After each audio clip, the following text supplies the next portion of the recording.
Okay, guys. So as you can see, the way the fish ones work, they're elevated off the sensors. And the sensor down the center, this does nothing. So when you push on this, there's nothing happens, right?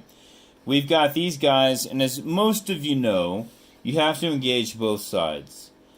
And pushing down on the fish bones is the same as your foot, right? There's no difference, right? And we are sitting off by about 1.2, 1.3 millimeters off the sensor. This, I'm going to try to show, the toe part here is not on the sensor. So if you put your foot up here, you're not actually engaging the sensor. If on the bottom you have like a flight fin adapter or something and you put your heel up on here, you're not going to be engaging the sensor. You can see this whole area here is not in the sensor zone, okay? And let's talk about this. So right now, this is a set of C1s, and this is our lowest, and it's recommended if you have a large flat foot.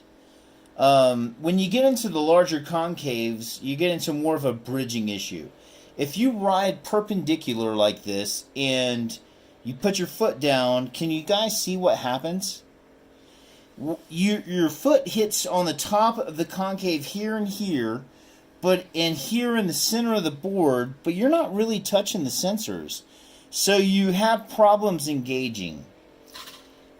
But if you ride more like Jeff McCosker, I hate to throw his name out there, but he did a video that actually shows it, and you do this, you're getting full engagement all the way through here, all the way through here, and then you're also enjoying the concave in these sections.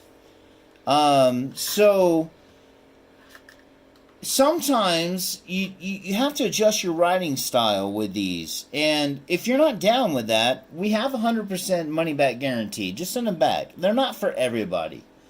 So just understand, the more angle you're going to get with your foot, the more engagement you're going to get in this area, okay? And another thing that's been happening with people is they don't listen to our instructions. Our instructions are to put the fillet card on the side and put the fish bones all the way to the edge. But what they do is they put them on the edge of the grip tape because they think that it would be better. But if you see here where the sensor starts, we're nowhere near the sensor where our snap and flow starts. And we want that, because it's not quite ghosting, but if you move it too far over and you get on the sensor line, the sensor gets confused. So therefore, when you do start to go engaged, if this part is too far over and it's on this, you may also experience some issues.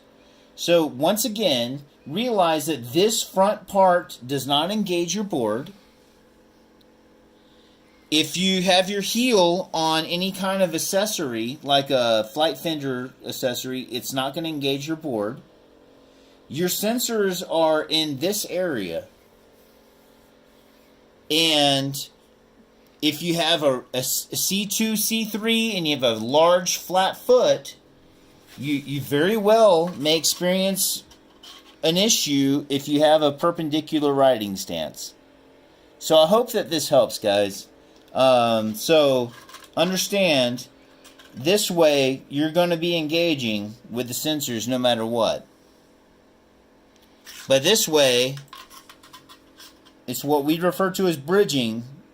You have a very low chance of engaging with the sensors. So thanks a lot.